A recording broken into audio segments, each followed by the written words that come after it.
I'm Ollie Patrick, and this is the podcast that helps you understand your health by focusing on one thing, your energy. Because if you've got energy, you can live fully. Each week, we explore a different part of health, from sleep and stress to food, movement, and mindset, and how it affects the way you feel, think, and live.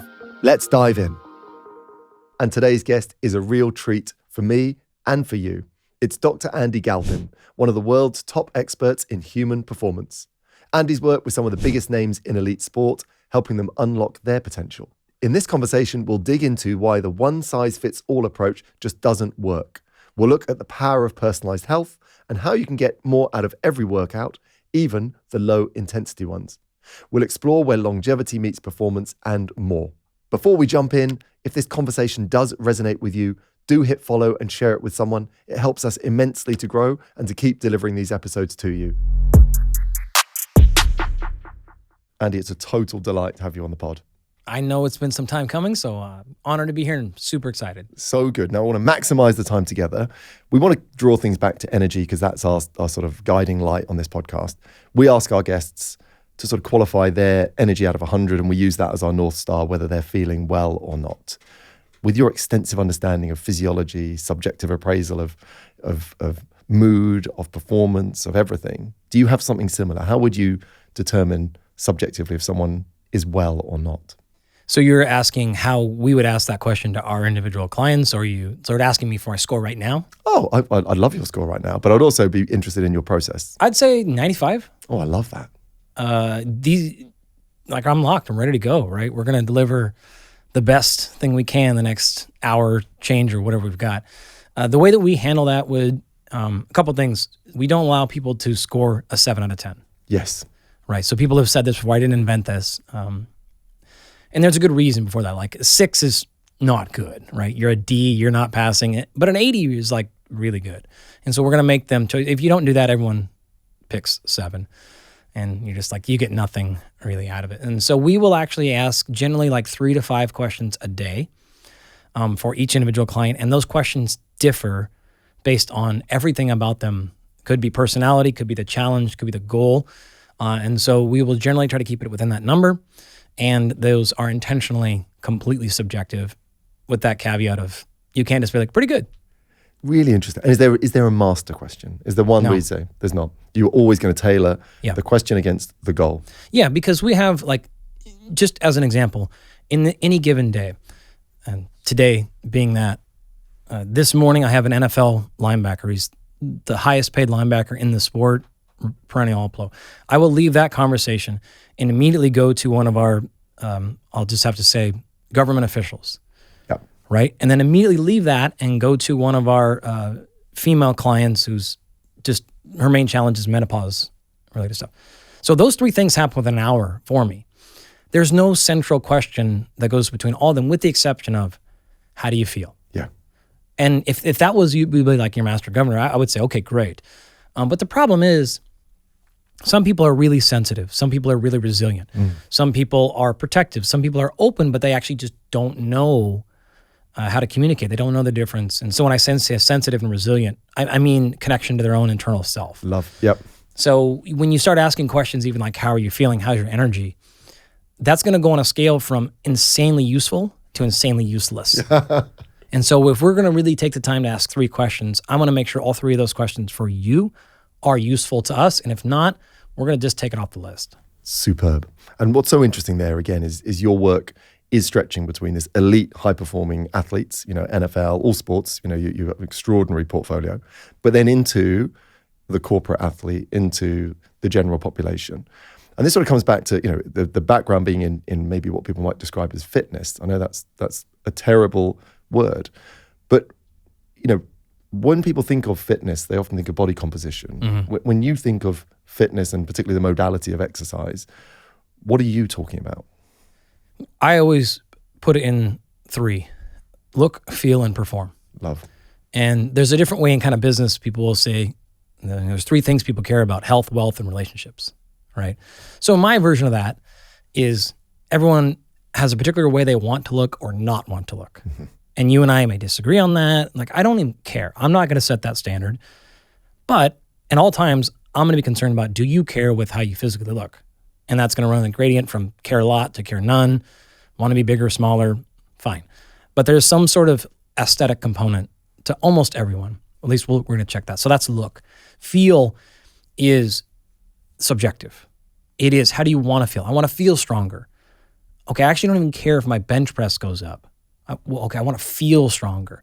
That could mean I want to feel more empowered. I want to feel more confident. I want to feel physically strong. It could be anything, right? But I want to feel a certain way. I want to feel more in control. I want to feel like my sleep doesn't run my life. I want to feel like I don't have to work out every day, or I can work out, like whatever, right? Like feeling can go in so many directions. Yeah. But people want control. To either not be controlled so much by external factors or to have more control themselves. That is a feeling. And then the last one is perform. So perform we actually have a player here, a football player for Leeds, right? His definition of performance is very different metrics than our non-professional athletes, right? And so perform can be, I want to be a better leader. Yeah. I want to be a better spouse. I want to walk faster. I want to be in less physical pain. I want that ankle injury to go away. I want to perform and execute. So I want to look a certain way. I want to feel a certain way. And then I want to be able to execute physically, mentally, in whatever capacities matter to you. So those are the three pillars that we're always paying attention to. And our quest then from that is to say, okay, how are you defining those three for you and your situation? So what is our North Star? What's our anchor? Like, what are we going after? And now past that, what is defending that goal? So the analogy we always use is actually a football analogy in the sense that... Football, soccer. Correct. Good, thank you. Yeah. Crucial. I'm here in the UK. I'll speak in kilometers and I'm going to go into football. Just grateful. You want to score a goal, right? And literally we use that term on purpose because the way that we speak oftentimes in exercise and fitness is, set a goal. Great. So you have a goal in business, you set a goal, right? There's these things. Amazing. Well, I'm actually less concerned about the goal than I am about who's the goalie. What is your defender? That is what will help you unlock your goal. And so the question we will ask is, great, you want to lose 5 kilos? Why haven't you lost 5 kilos? I'm not going to come in and be like, okay, you have to do A, B, and C. I'm going to first start with like, well, why aren't you there? You want to have more energy? Why don't you have more energy? What is holding it back? What's stopping it? And that's because that's going to be the thing I have to remove. And if I get the goalie out of the way, you can probably score goals all day. But that's where we're always going to start. So our overarching principle for that fitness or exercise piece is to identify that. What are the look, feel, perform markers for you?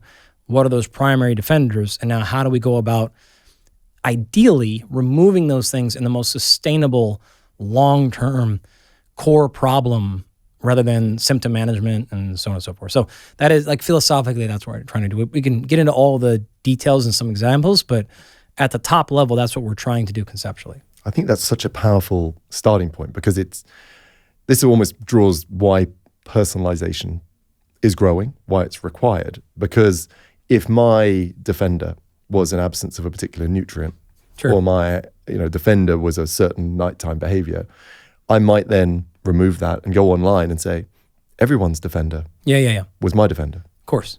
And we're seeing now people have tried those things. Yeah, I mean that's been the story of our space for many, many, many years, and this is such a really intelligent point that you just made. And I'm really glad you pulled that out of what I just said because this is exactly what happens, right? So we go in waves as an industry. This can be, the flashy ones now are it's seed oils, it's blue light. Okay, fine. In the past, it's been gluten. Okay, then it's dairy, then it's meat, then it's plants, there's always going to be some magical thing up there that is the root cause problem for everybody. And I just hope we're at a sense now as a human race where we can go, that's never the answer.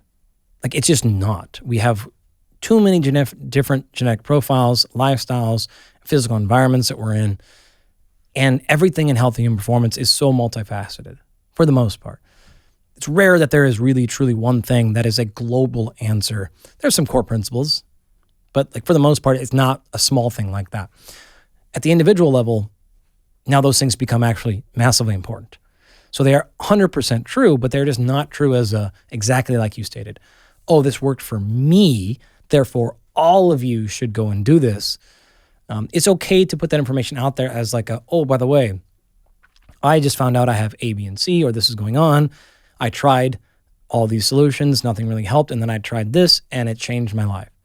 That is really helpful. People should be encouraged to do that.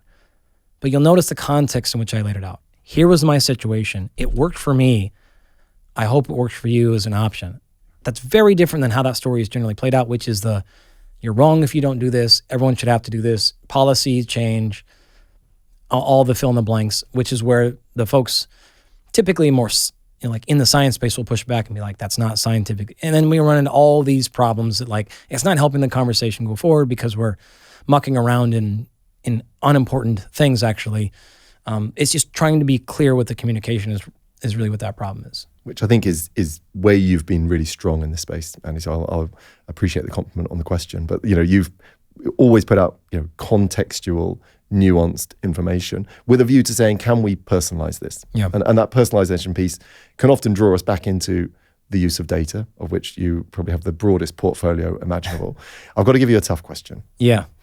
Because you love data, I love data. Sure. If I left you with 2 physiological parameters to try and do the range and breadth of work that you do between those different populations. So you can't have a performance one, you can't have a wellbeing one, but 2 parameters that you could objectively measure that would help you steer individuals towards their version of those 3 outcomes, whether it be appearance, feeling, or performance. What 2 would you potentially cling on to? There would be 1 objective and 1 subjective measure. I can give you can have 2 objective and 1 subjective. I'll give you a subjective because I know, and I love the fact you always match those 2 together. The 2 objective ones I would do. The first one would probably be, my mind is not leaving resting heart rate. Love that. It is a really well understood metric. If it goes up, if it goes down, we generally know why. It's also very stable and it's non-specific. So it's not going to bounce up and down every day for the most part. If your resting heart rate changes, something happened. There's downsides to it. It's a lagging indicator. Because it is so stable, you're not going to know something has changed until you're well into that thing. Yeah. So it's hard as a like proactive measure. It's reactive. But because of that, if you again gave me 1 metric, I would say it's really stable. And so I'm not going to have any false flags. And just again, for those who aren't tracking this, what would you be happy with from a resting heart rate point of view? This is the number of times your heart is beating in a restful period. You'll see numbers that'll say 60 to 80 beats per minute is normal. And that is population normal. That is not optimal. If I had to pick 1 answer to give you roughly there, I would say my more realistic number is 45 to 60. If it's in that range, I'm probably not paying attention to it anymore in terms of like, I think we're good there. If it's over 60, I might like look for some other clues, but I'm not going to be concerned. If it's under 45 and I have good rationale to understand, I'm not concerned about the low side. And if it's over 60, 60, 70, like we may think about working on it, but then we're going to look at other metrics and like make sure we're not over-inducing or over-conflating a problem that doesn't really exist. So for all those reasons, resting heart rate would be, that'd be an objective measure. Last piece is, it probably has the most science behind it. And so you have normative values. If you want to know what are you in the 38th percentile for your age, your ethnicity, like we have hundreds of thousands of data points. So it's a really good standardized number. And then the last part about it is the equation for calculating heart rate, resting heart rate, is universally agreed upon. Yeah. It is how many beats in a minute. There's 1 caveat to that. People will be going, because people will be loving this, and also going, hang on a minute, I'm wearing 72 different widgets. Mm-hmm. And you're telling me, Andy, that I could have maybe just counted my heart rate. So which time of day are you going to take as a window? Because it's changing all the time. So what's your definition of a resting heart rate? No, thank you. Great question. In a situation like this, with the way that you asked the question, this would be assuming a resting heart rate in the same exact time, under the same exact position every day, which almost always is going to mean in the morning. First thing in the morning. First thing in the morning, before tea, before checking emails, before exercise. This is health. This is more so, longevity. actually, more so not athletes. Yeah. Because almost every time I have somebody who's even reasonably athletic or has a good fitness background, the resting heart rate's fine. So it's going to be more telling in the non-competitive athletes because there's going to be more deviation there. It's going to be more informative. It's also something that can be used in a performance, optimizing, however you want to think about that, as well as a straight clinical application. If your resting heart rate's 90 for no apparent reason, you should get that checked out. I've spent years helping people understand what really fuels their energy.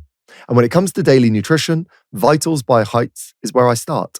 Most of us still fall short on those key nutrients that support energy, focus, and mood.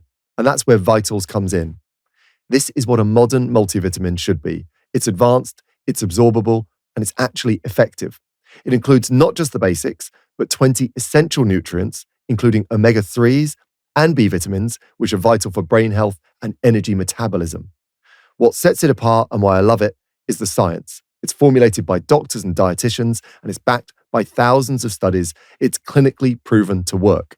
It's built for long-term impact, not just short-term spikes. And as someone who reads the research and feels the results, I believe deeply in this. In fact, I believe in this product so much, I've joined the Heights team as their Chief Energy Officer, because I believe they're setting a new standard in supplementation. If you're ready to kickstart your energy journey, start with Vitals. Get 20% off your first month at heights.com/EE or use the code EE20 at checkout. Where I can't say that for other metrics like HRV or some other things. Yeah. They're not as like clear and cut. This is a medical problem at the same time. So it's something that everyone can do. It requires no technology, no cost. And you should have a good baseline of understanding of where it's at. So really, really valuable. Love it. Brilliant answer. You've still got another one. I would do some sort of biochemical. So some blood chemistry test, something internal where we can understand.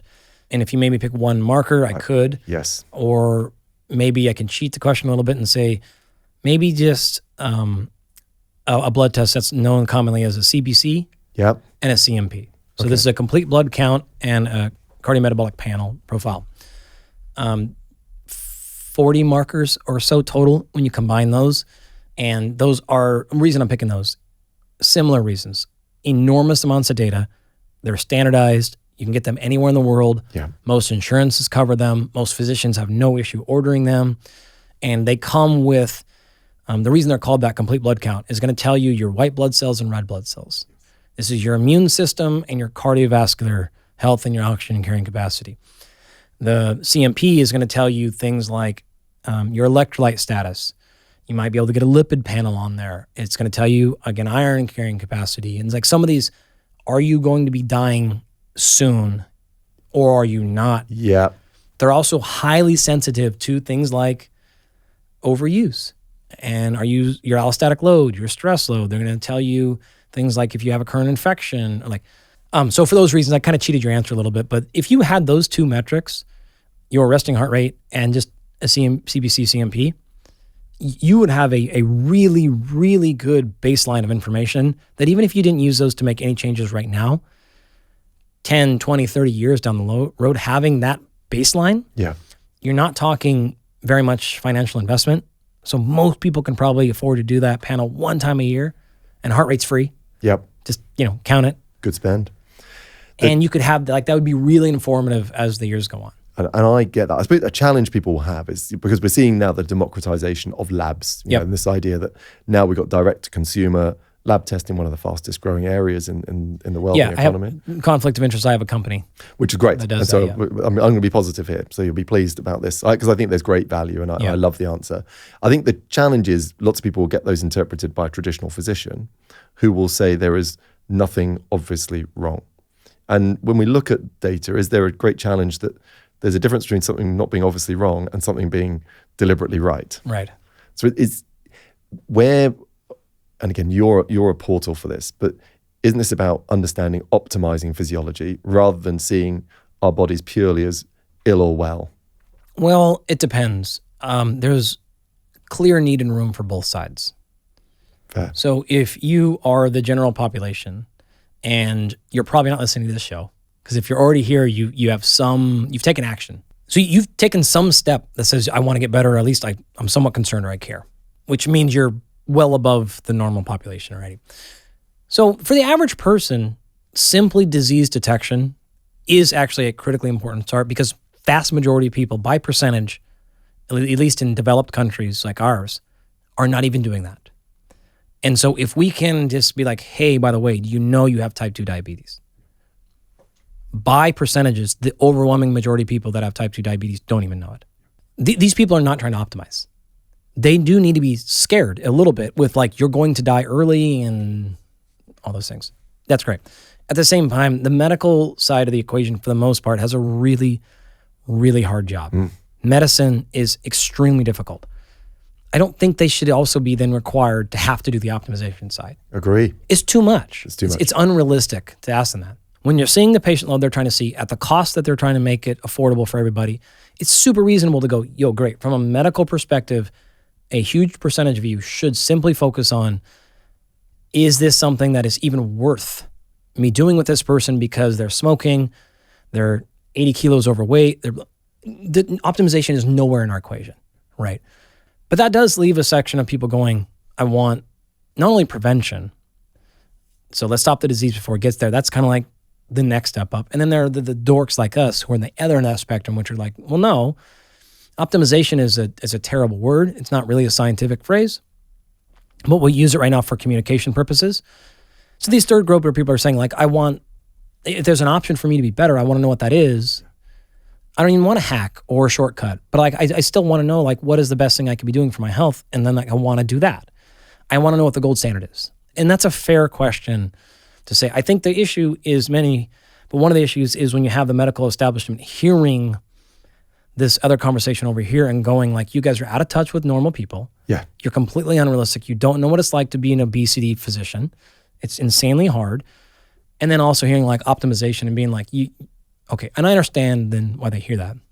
We can use the word optimize, but we're all lying. I have no idea. I have, over here in the UK, there's a wonderful thing called the UK Biobank. Y'all spent a bunch of money running tons of people through these things, and so now we have a huge database, and I use the UK Biobank all the time. We have one in America called NHANES, and there's other ones in different countries. And these are giant databases. So I can go into UK Biobank and go, all right, what is the average MCV value? And then we break it down by men versus women. Let me break it down by 30 to 40 year olds, 40 to 60, and I have hundreds and tens of thousands of people I can get like a rough thing. And then I can start asking really smart questions about, what's the standard deviation across multiple years of those things? What's the average variation? What's the coefficient of variation? Like I can look. This is creating new normative values. And MCV, mean cell volumes. This is one of your blood but this parameters. Is all generally sick databases.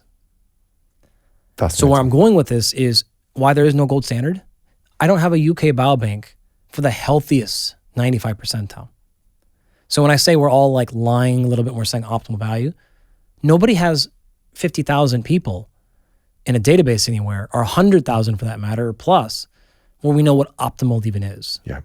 So for the folks that like roll their eyes and are critical of this, they're right. Like we're not a medical thing. We don't do the medicine side. We do high performance. Yeah. We are blood work. You're not looking for disease. No, that is not your role. We don't prescribe medicine out of it. We don't look at LP(a) to look at cardiovascular disease. We are strictly, if you want to optimize performance only. So when I say we're different, it's like we're the only one doing that target. Great. Why that matters is this. Most of the time, and this is what AI does, by the way. So people that are using AI to analyze their blood work, lots of awesome stuff you can do, but one little thing I'll be cautioning you to be careful of. If you were to ask and prompt AI for something like this, here's my blood work. I want to know what the optimal values are. Because the problem I just outlined, it doesn't have a database to pull from. So the way AI works is it's going to scrape basically Google and say, what's the most common answer? And that's not, again, we're going back to the baseline. Nothing is founded in real data. So it's now just whoever has the best SEO optimization, who has the biggest following. And that's not how you want to get your health information, right? And I could talk about this forever. And I think, me too. It's so. I don't want to go there, but I went there. Sorry. No, it's so interesting. And again, here we have systemic challenges around cultures, around which data we're pulling on, and this idea of optimization. You've made it really clear there. It's a lot of guesswork in a lot of places that we don't know when someone will feel more well or what more well looks like. Totally. I think you raised an interesting point there again, because I want to keep on data a little bit, but this sort of intersection between performance and longevity. Longevity is definitely the poster boy of the well-being sector at the moment, because people have realized that there could be years at the end of their life affected by ill health.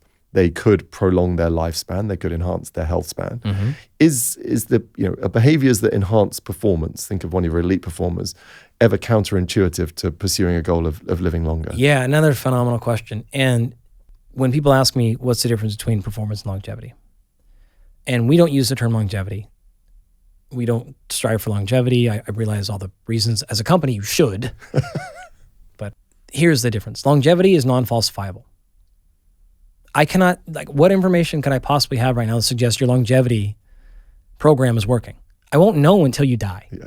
It's a great marketing campaign. I have no idea. Yeah. You could look at grim age and DNA methylation and fine. And these are processes that deteriorate as we age. So these are change as we age. The things I just mentioned specifically, phenotypical age. These are markers that try to generally predict not just your chronological age, but what will often be referred to as your biological age or your aging speed and things like that. And these are scientifically validated numbers. You can try to quantify it somehow, because no one can know when you're actually going to die. But the major problem is, how much did that change your life right now, if any? Now, I work with some people. I mean, it's out there publicly. So Brian Johnson is, the lead of this. Yeah. So we've done some stuff together, his fitness program and things like that. In the past, those are all up and posted, and he makes those all available, right? So people can go check all that stuff out, the program I, put together for him and all that. Yeah. But he has a different wavelength. He's willing to do whatever it takes, walking away from any immediate gratification to try to simply maximize all delayed gratification. Wants to live as many years as humanly possible. Not many people will take that exchange, right? Not many will. So there has to be some immediate gratification. Look, feel, perform, something. So the way we approach longevity, and we have 1 billion clients whose longevity is their primary goal. I feel pretty good. I feel fine. I have a concierge doctor. I have a medical team. They're handling that side. You guys handle everything else. Sure. We do that all the time we have a program called Optima that we do that, right? When we handle that, the way that we handle that longevity question is this. Great. We're going to make you look, feel, and perform at your best right now. But different than our professional athletes at the very bottom, which is to say, if I asked you a series of tests and a series of markers right now, and I asked you, tell me if this is something we do for our professional baseball players or for our longevity people. And if I rattled off the first 15, you know where I'm going with this. Yes. You wouldn't have a fucking clue. Yeah. You would have no way. Yeah. You wouldn't know until I got to metric 20, where I was ability to sack a quarterback. Yeah. And you'd be like, got it. I know where that one's going, right? Hit a baseball, have this much internal rotation in my shoulder to be able to throw 100 miles an hour. Everything else is going to be identical. And so when we are optimizing performance, we're doing it because it will change your life now. And the things that make you perform best right now, again, outside of sport performance, yes, are the things that are going to make you live the longest as well, right? So if we were to go back to Brian's program and the other stuff we're doing, it is very similar to what we're doing with our pro athletes, because they want the highest immune function possible. They want brain and cognitive capacity. They want joint health. They want energy. They have to have great sleep. We have to have amazing reaction time. All these things are the same. So we're doing all of that. Yes. And then saying, if you do that, you'll live the longest. And I can finish that by saying, look at the metrics that are core to longevity space right now. VO2 max, grip strength, leg strength, balance, cognitive function. That you're training an athlete. Yep. This is athletic training, right? This is what we've been doing for 25 years.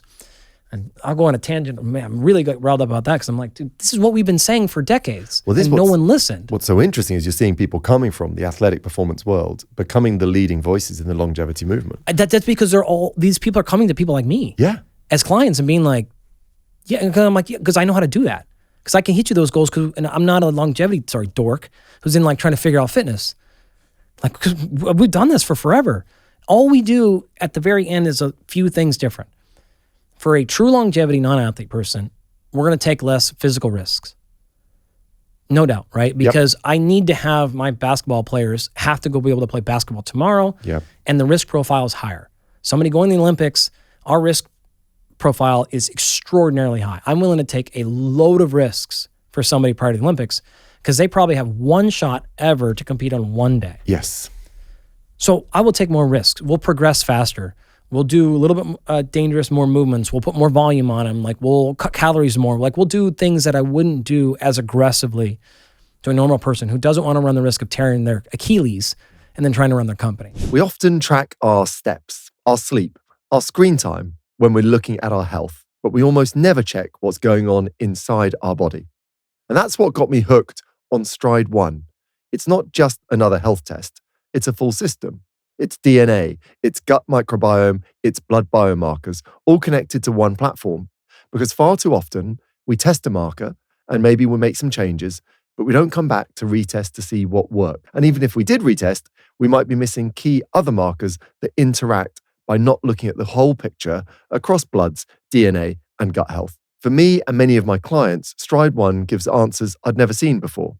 You even get a biological age from real blood data, and you can see how that age changes over time. Every 6 months, they retest you. You speak to a dedicated health expert for a full consultation every 3 months, and they actually explain what's going on, not just drop data on you. It's proactive, personalized, and became a core part of how I understand my energy and manage my life. And if you want to run the exact same tests that we use on our guests, you can do that by heading to getstride.com/energy, or just check the link in the description. It's interesting you say it because, again, just intuitively, people would think that's time to wrap someone in bubble wrap. You know, you've got this for, so No, you have to win. So if you want to win at the Olympics, you are not bubble wrapping. It's the opposite. You are going and taking every possible risk to 100%. Win every possible margin. Yeah, because especially the Olympics are particularly nasty. You're coming once every 4 years. Yeah. Right? And in all of our pro sports, the closest thing to the Olympics is in the UFC and in our like very high level boxers, or world championship boxers, where they might get 1 or 2 competitions a year. They might sit for a couple of years. So that's closer. And you can't afford to go lose a bunch. Like if you don't win in fighting sports, you don't get paid. And you go down very fast. If you have a terrible year in any other professional sport, you're fine. Come back, play next year. Your fighting career is over if you lose 4 or 5 in a row. So those ones are the closest one. But those things, like, we have to say, I'm not going to go, like, we're going to do everything we can to keep you as healthy as possible. We're going to preserve your brain, like, very specifically. But if you got a junked up knee and the athletes themselves are the ones like, I don't care. Like, I don't, like, this is the gamble. This is the gamble I'm running. Like if you start a company or something and you're like, yeah, I'm rolling hard. Like you're putting the dice out there and you're just going to, like, you're living with those risks, right? So yeah, like when we get close to competition, we try to be as smart as we possibly can and we mitigate risk everywhere. When the reality of it is, if you're going to go fight in a UFC World Championship fight, we're going to have to fight some people in practice. Yeah. Anyways, to wrap the major point up is the only difference between those two spaces is like at the very end where like some specific things we will do or not do. Sports tend to have a very definitive day. Longevity doesn't, right? So we need to compete and peak on this day. So our training programs will be geared. We tend to periodize and perform more towards individual days. We still do that with our non-athlete clients, by the way, but just not as aggressively. And again, I go into more, but there are some things at the bottom that we'll do a little bit differently. But the 90% is really the same thing. And I would encourage most people to have that kind of an approach. And I think that, again, explains to a lot of people why they're seeing what might have been deemed fitness parameters moving into the mainstream, becoming dinner party conversation, and those who can influence physiology through movement becoming the new health professionals. And to me, this is exciting. I can tell you a story right now. When I was, a doctoral student, probably 2007, 8, I remember sitting in a lecture, and this guy came in, and he was going on and on about VO2 max. And this guy, Jonathan Myers, actually ran most of his stuff out of the VA in Stanford, the Veterans Clinic. So he's got tons of veterans coming in Stanford. We measure VO2 max on our guests. We love it, but some people may not fully understand it. Can you do a quick potted summary of VO2 max? So VO2 max, the word itself stands for volume of oxygen. What that translates to is the maximum ability of your body to bring in and utilize oxygen as a fuel. This is, you're going to run or cycle or swim if you wanted or something, and we're going to see It generally takes about 8 to 15 minutes, and you're going to go to your highest heart rate possible, and we're going to measure the amount of air going in and out your mouth, and we're measuring the oxygen. Yeah. Right? Now, why this matters, this lecture this guy's going on about is he's like, man, we ran 750,000 people through this database, and we directly looked at coronary artery disease, smoking, family history, alcoholism, cancer, heart disease, heart attacks, strokes, myocardial infarctions, and the list of every metric. And then we looked at VO2 max, and VO2 max outpredicted everything else in the list in terms of predicted death. And it's worth doubling down on this. This is, you've got every possible factor in terms of lifestyle, in terms of data. You've got every way of dying. Every way of dying. And VO2 max, the volume of oxygen someone could consume at their maximum capacity, was the best single predictor of death. By a large percentage. And I remember sitting in this as an exercise physiology student being like, this is the most obvious thing in the world. Now, again, you're talking almost 20 years ago now, right? The original data, Stephen Blair did this in South Carolina in the late 1980s. So we have known of this since the 1990s. Exercise physiologists have been screaming this at the top of our lungs since then. When he came in and gave that talk, why I did this, because I was like, yes, again, we've known this for 15 plus years. Like the data that Stephen came up with was, we published this in JAMA. These are the high, like blue ribbon journals. This is not buried in some, journal of strength and exercise workout like thing that no one, like this is the most popular journals in the world in medicine. And just, it didn't take off, didn't go anywhere. So as this craze then has popped up on VO2 max, I'm like, yes, you're only 30 years like behind us. So VO2, the equation itself is cardiac output multiplied by a VO2 difference. Cardiac output, you'll see is written as Q, but cardiac output is your heart rate multiplied by your stroke volume. Your heart rate is how many times it's beating. Yep. Stroke volume is the amount of blood coming out of your heart every time it contracts. So the volume of blood per stroke or per contraction. Great. So if your heart is beating more, then you'll be able to get more blood out and circulate it. If you're getting more out per pump, you'll be able to get more blood out. Makes sense. Great. The AVO2 difference, so that's the central component. Yeah. The pulmonary side of the equation is, can you actually use your diaphragm, intercostal muscles? Do you have lung volume? Can you bring air in? And so your lung capacity itself, both the mechanics of it as well as the spirometrics of it, just the volume you can move matters. Okay, coming in, coming out.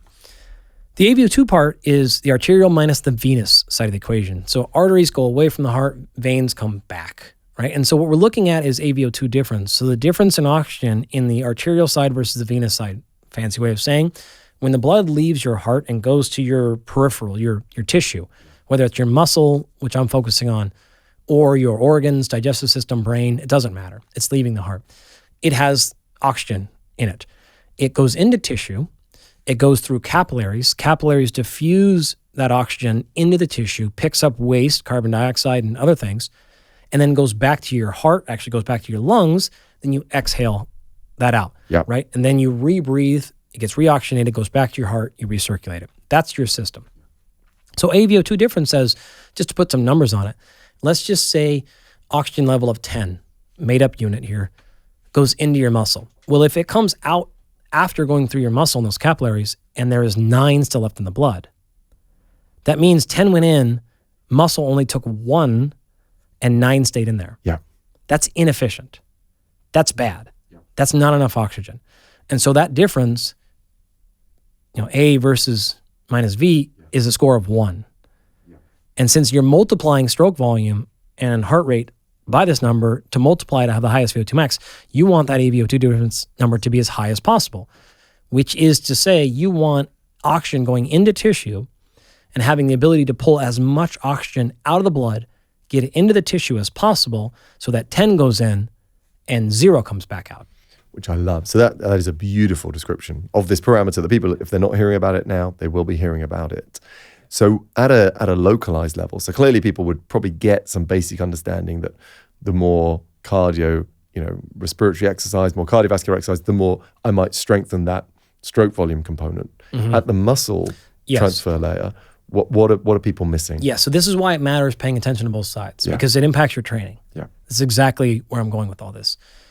Brilliantly picked up again. You're on it, man.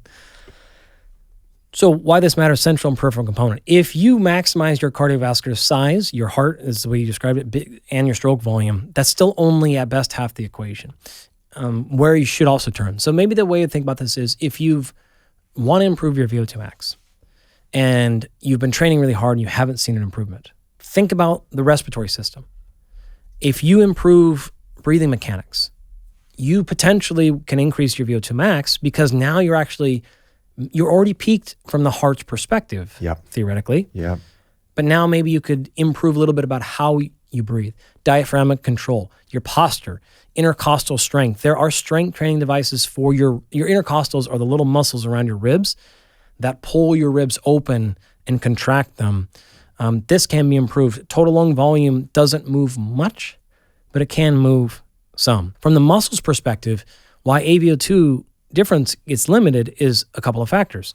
It is the arteries and the veins and the capillaries. So that is another known adaptation to exercise is you can get better vascularization is the way that we would call that. A lot of people won't realize that, Andy, that you are going to develop more blood vessels as you increase your volume. You want to know what exercise. The single biggest explainer of improved endurance is in your body? Like what's the physiological change that results in the most improvement in endurance? So not only are your capillaries and your veins and in the entire vascular system, you'll grow more, they'll get bigger, they'll get more pliable. You'll actually literally store more blood. So this again, the person next to you on the treadmill in the gym who's doing more cardiovascular exercise or endurance exercise, has got a bigger heart. They've probably got better. They won't have a bigger heart. Not a bigger heart. Bigger, potentially an improved stroke volume. Yes. Better phrase. Because very bigger heart likely, isn't healthy. Likely stroke volume higher. They've got a potentially improved efficiency of their lungs. Mm-hmm. They've got potentially more blood volume. They've got more blood vessels. Yep.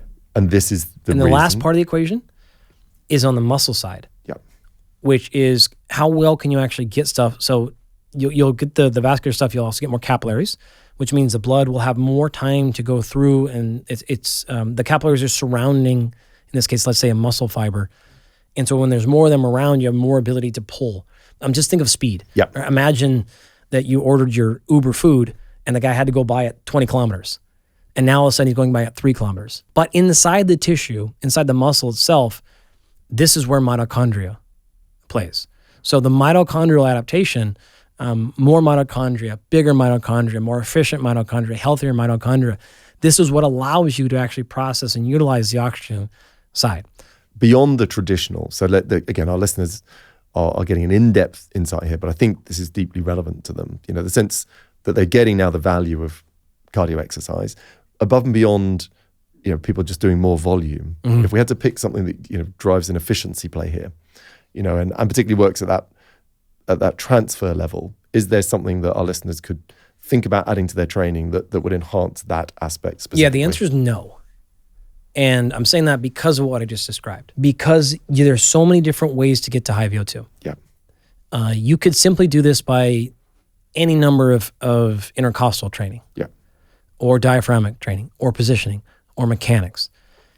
So if that's your route, great. Yeah. If you want to go at this from the perspective of, I'll do more high intensity training, higher heart rate, great.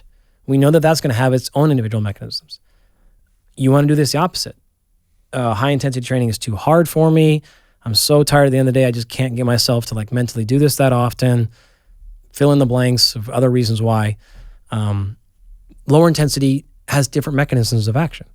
They're all going to lead to adaptations in different places of this entire equation. Most people are going to say, because of that, you should do a combination. That's going to generally lead to the most adaptations. And the answer also is no, because it really does depend on what end of the spectrum you're at. Here's what the information will tell you. And if you actually were to poke around into the endurance training world, the coaches that, cross-country coaches, running coaches, cycling coaches, swimming coaches, you're going to hear pretty similar answers here. There's differences in philosophy, but similar is to say, if you are early in your training, so your VO2 max is, say, sub 30 milliliters per kilogram per minute. Which is not where we want it. Super low. Yeah. Not super low, but pretty normal, but low. And have you got a number, again, for people listening who haven't got an ACSM chart, or, have you got a sort of number where you go, I'm generally happy above that number? Yeah, sure. The line of independence is about 18 milliliters per kilogram per minute for men and about 15 for women. What that means is it becomes hard to live independently when your VO2 max is below that number. Yeah. Because activities of daily living, sweeping, laundry, going up your stairs in your house, they require VO2 outputs of 10, 11, 12, 9. And so what ends up happening is like living your life, you're at 75% heart rate. Yeah. You want to think about it. And it's just like too hard, right? Or higher. So if we phrase that, you can think about VO2 max on almost like a scale of 100, such as the highest number ever recorded is right around 100. Most elite level endurance athletes are 70, 75 plus. Women just scale these numbers down a tiny bit. I know there's no recorded documented case of a woman hitting 100. I don't even know if one's ever hit 90. So it's a little bit lower. That's why I said earlier, line of independence for men is about 18, women it's about 15. Endurance athletes typically 70 and above. Female endurance athletes 62 and change and above. And then as you get into other fitness categories, basketball, cricket, canoeing, like you just kind of start scaling down in an intuitive sense. Yeah. Like cricket and baseball, 50s, 40s, like they're not very demanding cardiovascular sports. There've been outrage. Right. Cricketers around the world. And depending on your position, and that sort of gen pop, if someone's listening to this and they're not a sports person, but they do want to be well. That's where you're going to be, again, a little bit lower down below that, right? Where the average probably 40-year-old male, I would say a good non-embarrassing score would be 45, 40, something like that. We would still look at that and go, not good. But that would be the actual legitimate demographical average is probably closer to 30 in change, right? Which is, you're looking at that going, okay, your VO2 max is 30 and you're 40 years old. We can plot, you're going to lose about 7.5% every 5 years just with aging. Sometimes it's closer like 1% every year per decade. Pick whatever number you want there, but it doesn't take very long between 30 to turn to 20. And to 20, and then you're like, geez, okay.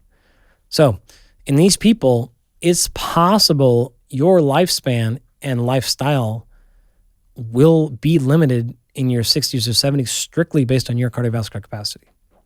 Nothing else. And that's a preventable thing.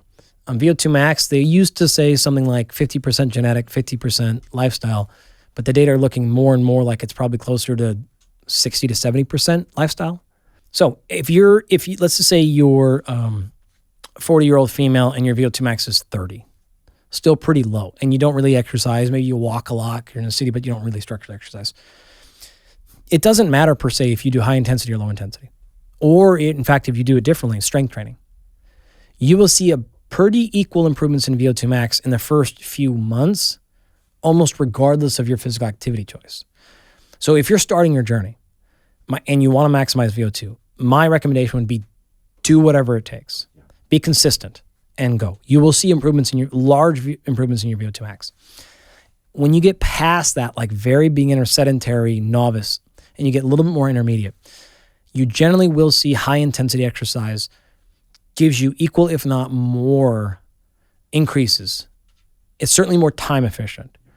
But once you get past, in this case, let's just say that same woman has got her VO2 max now up to 45, 48. At this point, you probably are going to need to bring in lower intensity exercise. And so one of the things we see consistently is the people that get really remarkably high VO2 maxes are probably doing a pretty good amount of low intensity, probably several hours per week. It doesn't matter if you're in zone 2. Zone 2 is wildly overblown, like almost entirely irrelevant.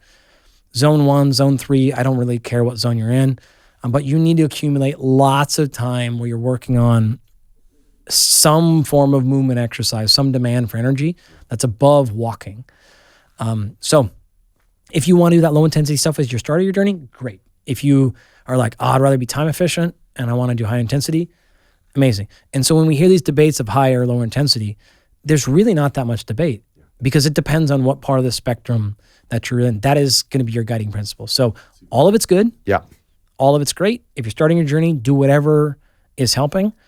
But if you have been like consistently training for many, many years and the bulk of your training is fitness classes and kettlebells and things like that, and you're just like wondering why your VO2 max isn't moving, you probably gonna have to do some lower intensity stuff at this point in your training to see it actually change. Fabulous insights. I think we've spent so much time talking about the value of movement and exercise in different modalities, and something you're a huge proponent of, that only works if there's sufficient rest and recovery. Yeah. And we could talk about all these topics, but I think you're really leaning into these topics of rest, recovery, and and that is an area that potentially hasn't been as well understood, and so we only get these adaptations if we allow our body the time to recover. What are we most misunderstanding about this term recovery? The vast majority of people have been to a gym. A lot of people have hired a trainer at some point. If you're in a sport, you have some sort of strength and conditioning coach. I could do the same thing for nutrition. Most people have hired a dietitian at some point, or they're in sport. How many people have done anything for their sleep? And all of you are going, nothing, right? Professional teams don't have sleep scientists. Where would you go to hire a sleep? The funny thing is, at the clinical end, your sleep consultants are really, respiratory consultants who are working with sleep apnea and sleep clinics. But we all will go to sleep tonight, and it's extraordinary oversight. And for recovery for you, it's sort of moot point for us to go anywhere other than sleep first, because this is it, right? Yes, because of a couple of reasons. One, generally looking at something like $60 billion a year spent on sleep, and it is routinely getting worse. It's one of the few health metrics that has not shown any improvement, regardless of pick your city, pick your country, pick your population group. It is getting worse. So we are spending more than ever on sleep tech, typically wearables, sleep supplements, sleep other things, but somehow it's getting worse. And there's a bunch of reasons why. And it's uniquely different than fitness. People are spending money on VO2 max, and it's getting better. People are spending money on obesity, and we're seeing progress there. Again, still huge holes and all the things there. Yeah, but progress. At least we have some insights. Yep. But we're getting nowhere with sleep. In fact, it's actively getting worse. So there's a bunch of reasons why that's happening. But some of them are the fact that if you start looking at numbers, about a decade ago, data in the US suggested 80% of clinical sleep disorders go undiagnosed because the technology in that space has not changed in almost 50 years. If you care about sleep, you have two options.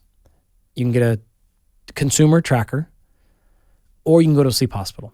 And as you brilliantly pointed out, the sleep hospitals are basically only equipped to look at sleep apnea. If you have subclinical apnea, you're not going to see anything there. No.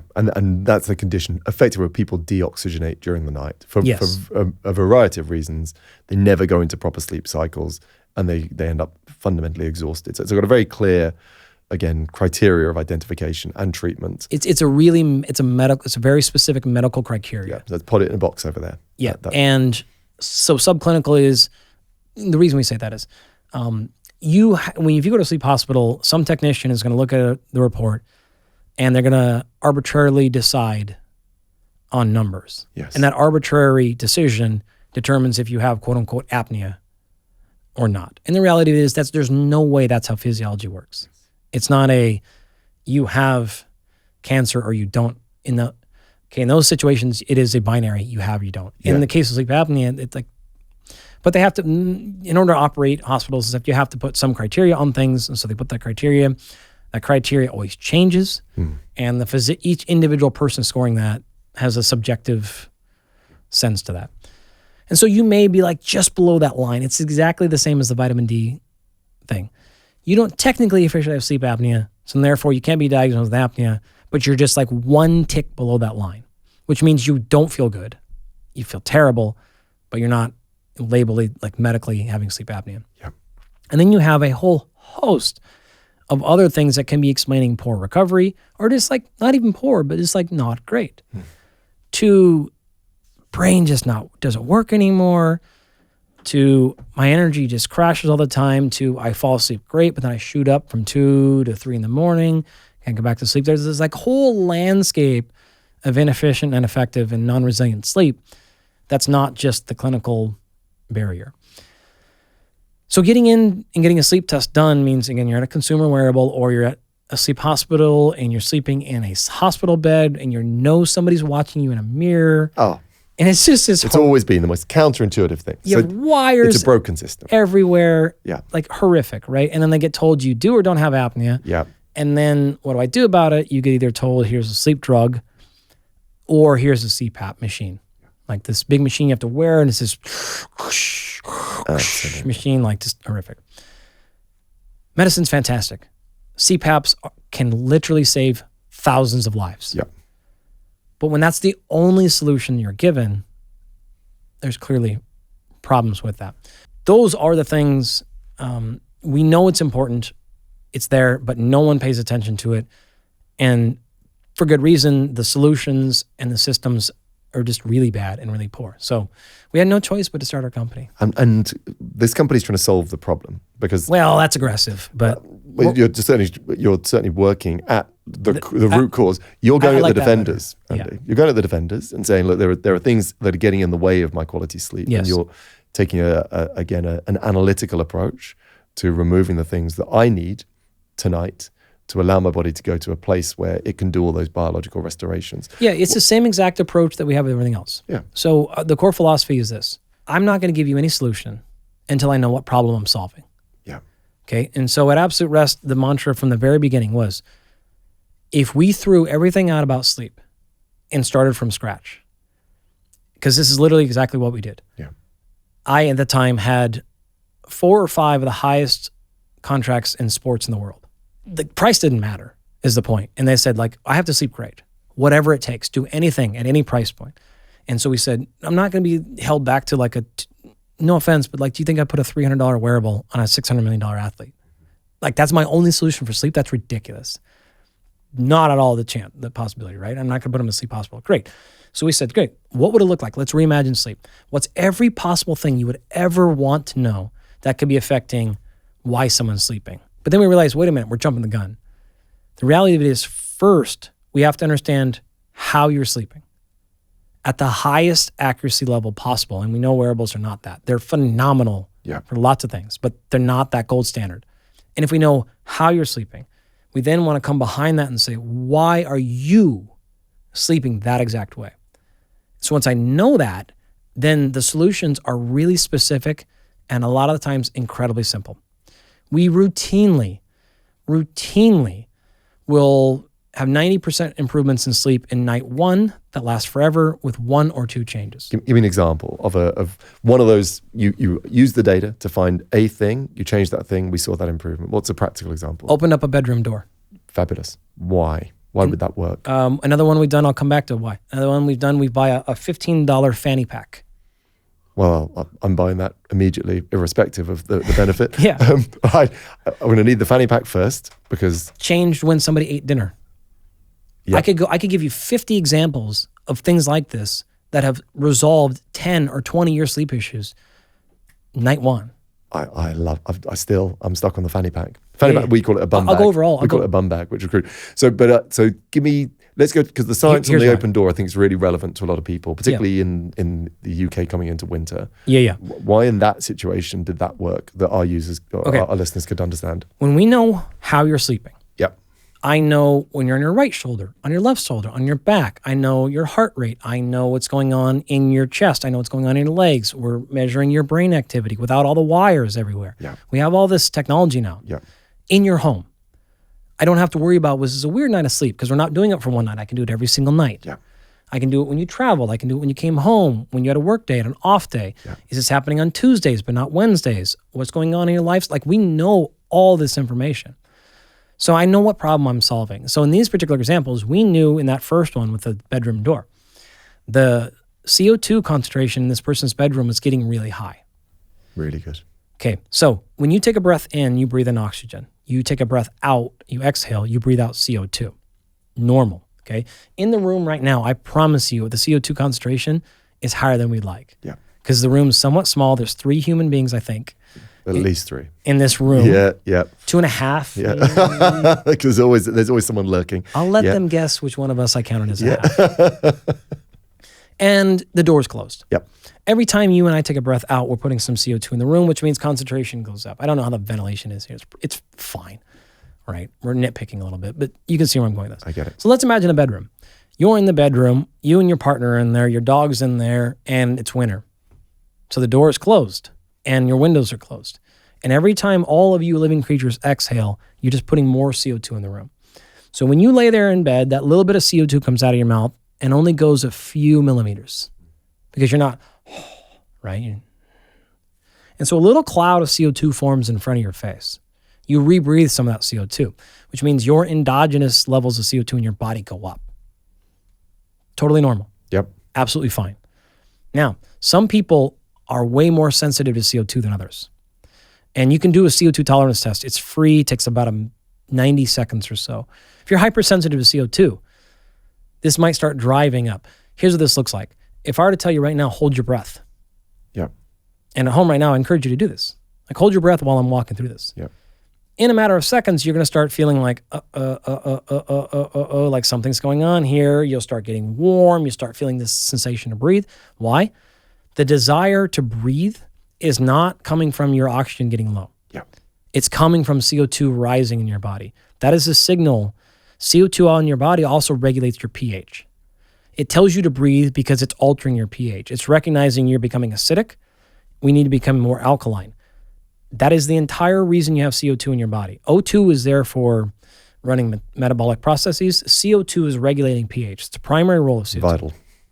Okay, you have baroreceptors in your brain and all other places that's measuring CO2 at all times, and your respiratory rate is being controlled by many things. In large part, CO2 is one of the main things that it's regulating your respiratory rate. When you start exercising, you start breaking down carbohydrates and fat. This generates carbon. This generates CO2. CO2 levels go up. Your body registers that and says, start breathing more. That's why your breathing rate goes up when you exercise. You go to bed, it does the opposite. You start breathing less because you don't want to dump a bunch of CO2 unnecessarily. This can cause alkalosis and a bunch of other problems. Okay, so if you are sensitive to CO2 or the concentration in your room goes up because you have those 3 bodies and poor ventilation and no open doors, the research is really clear. This is mostly from industry type of science, where CO2 rises above 900 parts per million in your bedroom. Specifically, in reality, probably when it starts getting closer to 3,000, 4,000, and then definitely 5,000 to 6,000, you'll start to see pronounced changes in sleep onset. This is the time it takes you to fall asleep. Yep. Sleep quality, objective and subjective. Next day, arithmetic. Next day, perception of fatigue. Next day, desire, cognitive capacity.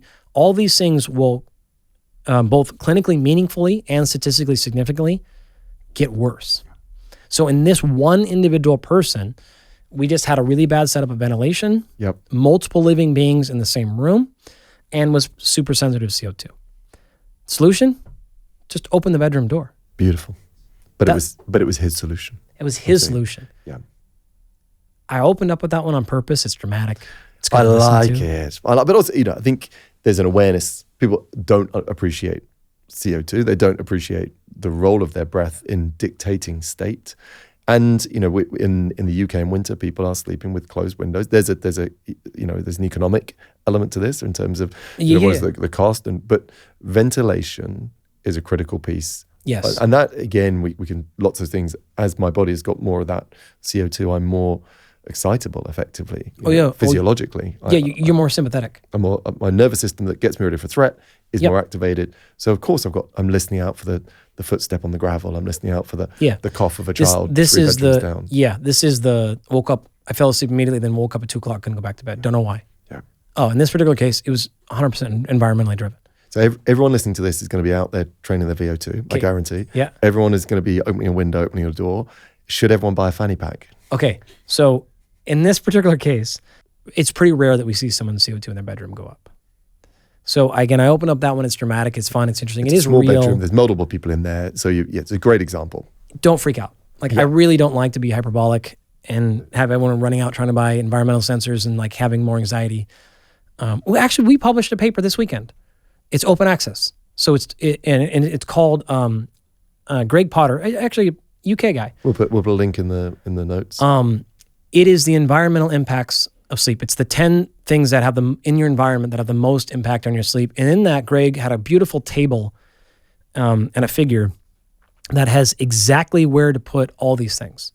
So the exact amount of lux, the temperature of your light, how much, how far away, yes. your like all those things, your alarm clock, all that is in that table. So if you want to make sure your environment is optimized, and again, we paid, I think it was almost $3,000 to make that journal, to make sure that paper was open access. Super. I saw that on your socials actually, and I haven't yet personally downloaded it. But that is the environmental toolkit, saying, look, there's always a debate. What's the temperature? Is it 19 degrees? Is it 18.5? You've got temperatures. You've got the light. You've got the air quality. So this is an open source resource, which I think is a beautiful thing to put together, Andy. And the fact that you've paid to share it is superb. So when people are thinking about their physical lived environment, there's a great resource. Yeah, we'll go to fanny packs now. Well, I need to go to fanny packs. I can't. So people can read that one, and again, cheers to Greg won't be in there for doing that. The second one is a totally different case. So in this particular case, this was an individual, lean, high performer, non-typical sleep apnea person, right? And so you start thinking, okay, like what's going on? A lot of the times with sleep apnea, it is anatomical in the sense that if you're simply larger, certainly with obesity, neck, if you're just listening, I'm grabbing my neck right now because a lot of times it's throat or tongue or nose related, and there's anatomical things. Sometimes we can do stuff about them, sometimes we can't. A person didn't have any of that. I'm like, okay, great. Well, with our technology, as I mentioned, we can see specifically how your sleep quality, your staging, your stability, your fragmentation is changing based on your physical position. And in his issue, it was all coming from his back. When he was on his right shoulder or left shoulder, sleep was perfect. Beautiful. All on his back. And so effectively, think of a fanny pack that you would buy. Yeah, a bum bag. And you turn it backwards. Yeah. So that it's on your back. Yeah. It's called positional therapy. And so we trained him to not sleep on his back. So he puts this thing on when he goes to bed, and if he rolls on his back, you have a fanny pack poking you. You're not going to sleep there. First night, he's like, man, I got to sleep with this backpack. This is going to be so uncomfortable. Like all the things you would think, being like, I'm not doing that. My girl is like not going to be happy about this. Is the least like, oh my God, I'm wearing a fanny pack to bed. Like, no. Yep. But he's a gangster. He's just like, whatever it takes, right? So he did it. Night one, 90% reduction in hypopneic events. Extraordinary. Gone. It took him a few weeks, but then after that, he didn't have to wear the backpack anymore because the positional therapy, like he had now, his default was lay on other sides and positions. We could have fixed the problem. It would have taken a long time and probably would have required surgery, but he's just like, I'll just do this positional therapy thing. Yeah. Costs, again, that's a lie. I think it was $30. Okay. For the Sounds like pack. a deal. Yeah. Now he wears it occasionally. Sometimes it's been many years now, probably 3 or 4 years. He wears it occasionally sometimes, but for the most part, like his body has just been learned on that. So another pretty simple solution. If we were to switch these interventions with these people, by the way, neither one would have had success. The wrong approach. Totally wrong.